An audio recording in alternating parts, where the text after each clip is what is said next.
Chers amis, bonjour. Cette analyse est réalisée le vendredi 19 août 2022. Elle fait suite à un premier enregistrement du week-end du 6-7 août et elle analyse le Nasdaq 100 futur.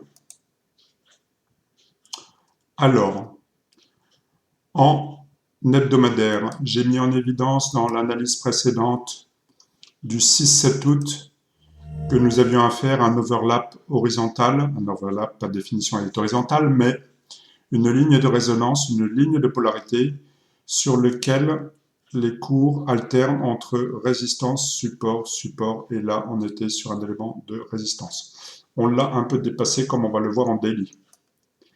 Mais il faut noter, si toutefois la semaine, ce vendredi, se termine comme ça, un espèce de marteau inversé, qui n'est pas une parfaite shooting star, mais qui peut vouloir dire que l'on réintégrerait ce niveau ou qu'on rejette un poil plus haut ce qu'on a fait de plus haut cette semaine.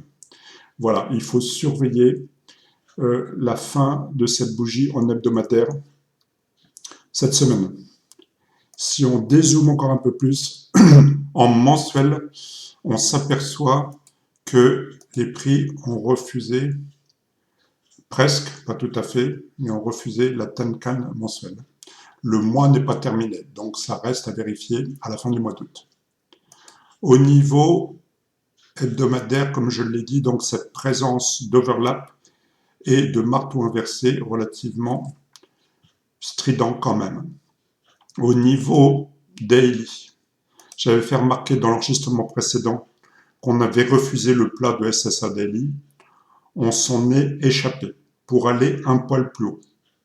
La question est de savoir, et c'est ce qu'il faut surveiller dans les jours qui viennent, si on va réintégrer ce plat de SSA rapidement ou si on va, dans les prochains jours, glisser le long de ce SSA de nuage ou bien si on va rebondir sur cette zone. En tout cas, en plus de ça, on peut noter ici une espèce de étoile du soir, pas parfaite, mais quand même assez remarquable, bougie verte, bougie doji, bougie rouge, qui normalement est validée par franchissement du point bas des 3 bougies de l'étoile du soir, ce qui n'a pas été parfait au point près hier, jeudi 18 août. Voilà, donc on est amené à surveiller la validation parfaite de cette étoile du soir daily. Sur une unité plus courte, mais là c'est pour les gens avec un horizon d'analyse plus réduit. On n'a pas énormément de choses à dire. Ce que j'avais remarqué comme divergence baissière, là, n'a pas parfaitement fonctionné puisque on est venu taper 1300, mais on a été un poil plus haut. En élargissant la droite de support, on va pouvoir constater, plus ou moins avec l'épaisseur du trait, que on est sur le point de faire un breakout un peu plus élargi qui nous renvoie au 14 juillet, qui nous renvoie à mi-juillet. Là, on n'est pas parfait comme appui, là, ça va. Là, ici, troisième appui, et là, potentiellement franchissement à la baisse de cette ligne de support ascendante. Voilà, c'est sur les unités de temps les plus courtes. Donc, je répète, en mensuel, une Tenkan qui a été flirtée, en hebdomadaire, un overlap à surveiller avec ce marteau inversé qui peut être relativement pertinent.